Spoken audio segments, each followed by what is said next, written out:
E se você trabalha com desenvolvimento de software, em algum momento você vai trabalhar ou desenvolver um projeto utilizando a arquitetura hexagonal. Em resumo, essa arquitetura foca em manter separado todas as regras da sua aplicação de componentes externos. E nesse vídeo eu vou mostrar para vocês como é construída uma API utilizando o Spring Boot que utiliza essa arquitetura. A API que construí aqui para mostrar para vocês o funcionamento dessa arquitetura é uma simples API que faz o armazenamento de to-do, ou seja, atividades a fazer, e ela é uma API muito simples, simplesmente para demonstrar o funcionamento dessa API, dessa arquitetura em um projeto real. Então, aqui dentro do nosso WinSCAL, eu tenho aqui um desenho aqui de como está organizado o nosso projeto. Então eu tenho aqui o domain, né? Toda essa parte aqui central do nosso projeto. E ele tem aqui o to-do, que é basicamente o que representa ali o nosso domínio. E também tem um service, né? Eu vou apagar esse implement aqui.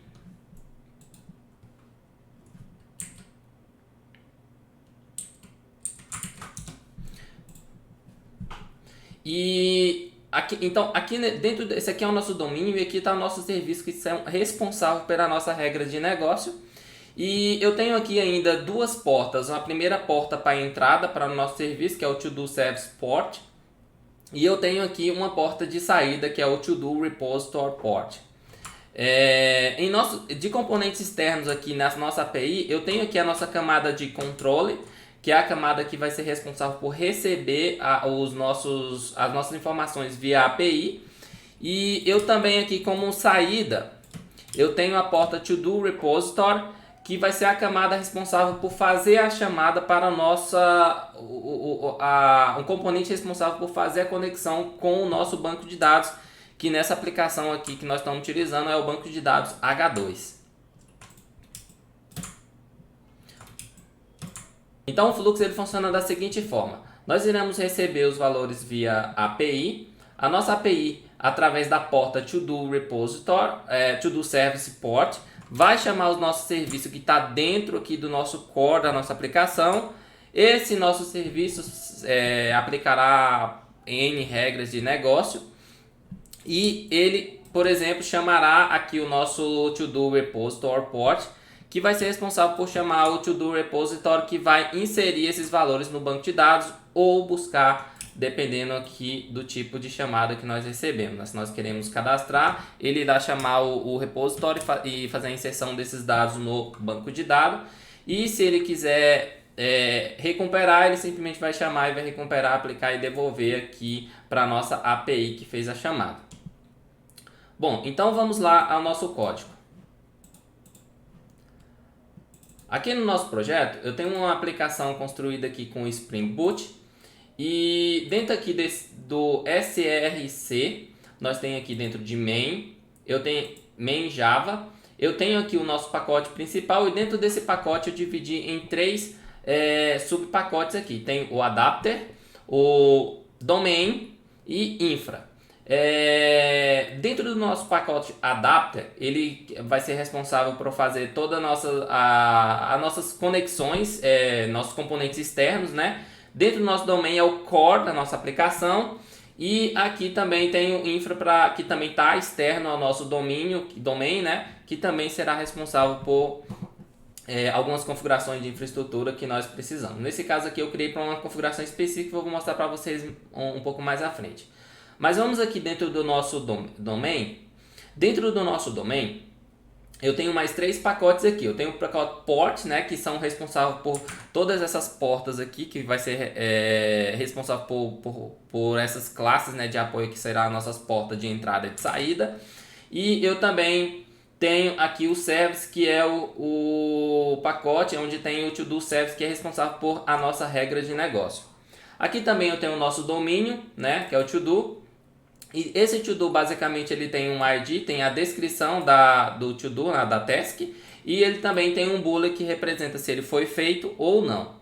Aqui dentro do to-do service, nós temos aqui a implementação do nosso port, e ele tem aqui, por exemplo, ele está injetando aqui a nossa port, to-do repository port, que é a nossa porta de saída aqui, é esse cara aqui. E ele simplesmente está recebendo aqui o nosso to-do e está chamando a porta de saída e pedindo para salvar. Então, quando isso acontece, ele vai chamar o repository e vai salvar no H2 para esse cara aqui. E aqui ele está fazendo exatamente a mesma coisa, de forma muito simples. Ele está chamando o to-do repository e está aqui é a nossa porta de saída e está pedindo para trazer tudo que tem lá.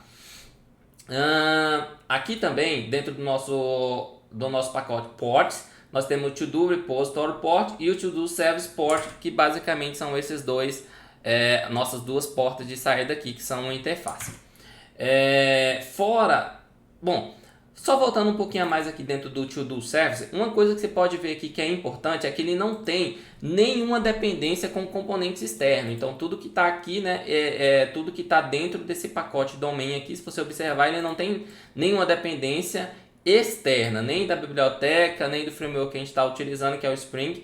Ele não existe nenhuma dependência. Então esse aqui é um ponto muito importante da nossa arquitetura, que ele não tem nenhuma dependência com componentes externos. Aqui dentro, por exemplo, do ente também, do domain, né, do to-do aqui, você pode ver que ele também não tem nenhuma dependência externa. Então esse também é um ponto muito importante aqui da nossa arquitetura. E a nossa interface aqui também, que ele não possui nenhuma dependência externa.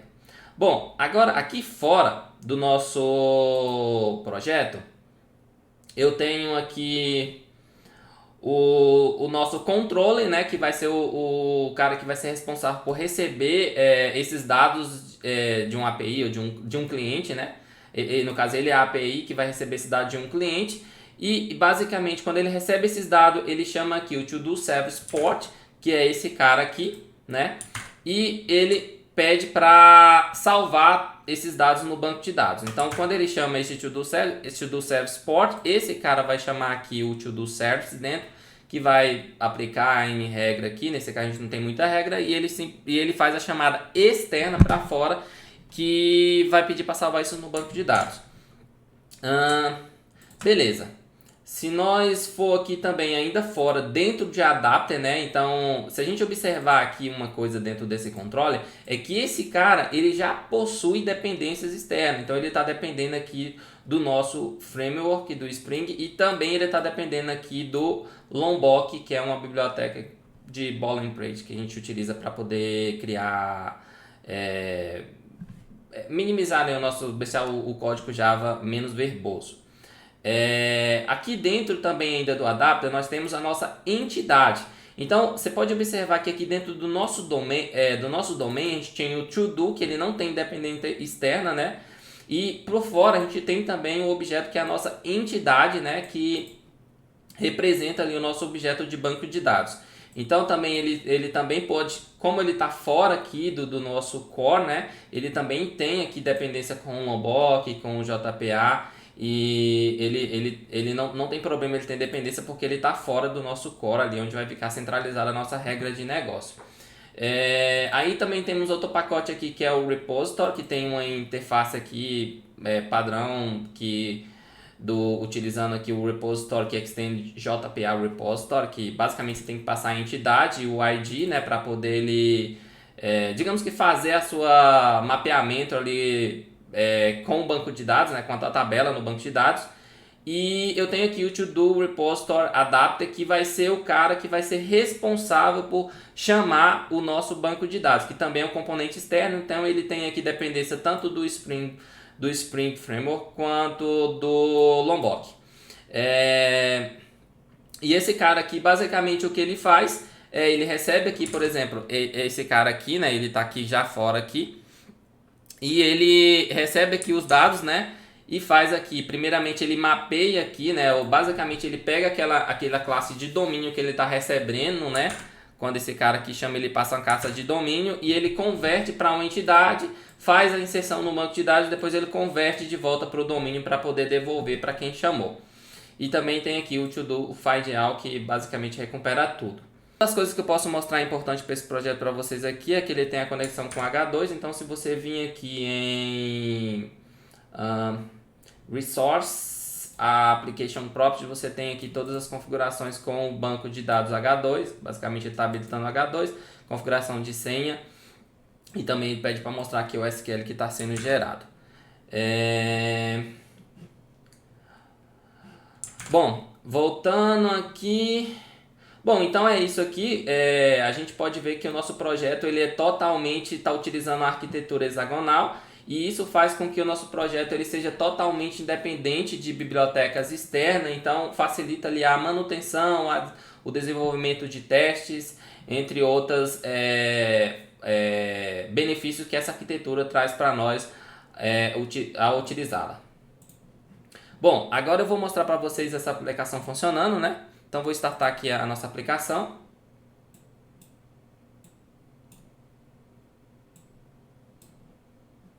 Bom, beleza, a nossa aplicação foi iniciada. Então eu vou abrir aqui o Postman, que é o cliente que eu estou utilizando para chamar a nossa API. Então aqui, o que está acontecendo aqui, eu posso chamar um create aqui. Deixa eu só melhorar isso aqui. Eu vou chamar aqui o create, né, que é para salvar um to-do lá no nosso banco de dados. Eu vou chamar aqui passar o task1 e o done false e vou mandar salvar. Então ele salvou lá no nosso banco de dados. Se eu for aqui, por exemplo, no nosso H2, vou dar um refresh aqui para ele atualizar. Vou conectar o nosso banco de dados H2. E se eu vim aqui e dar um select, ele tem aqui o nosso to-do que foi salvo aqui, o task1. Então eu posso vir aqui, por exemplo, e alterar para task2 e eu vou botar aqui como true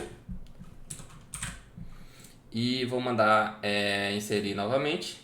Então ele devolveu aqui que o IG é 2, a descrição é o task2 e que já foi finalizada. Se eu vim aqui e mandar listar, a gente vai ver, vou tirar esse breakpoint aqui, que os nossos valores estão lá e está tudo funcionando.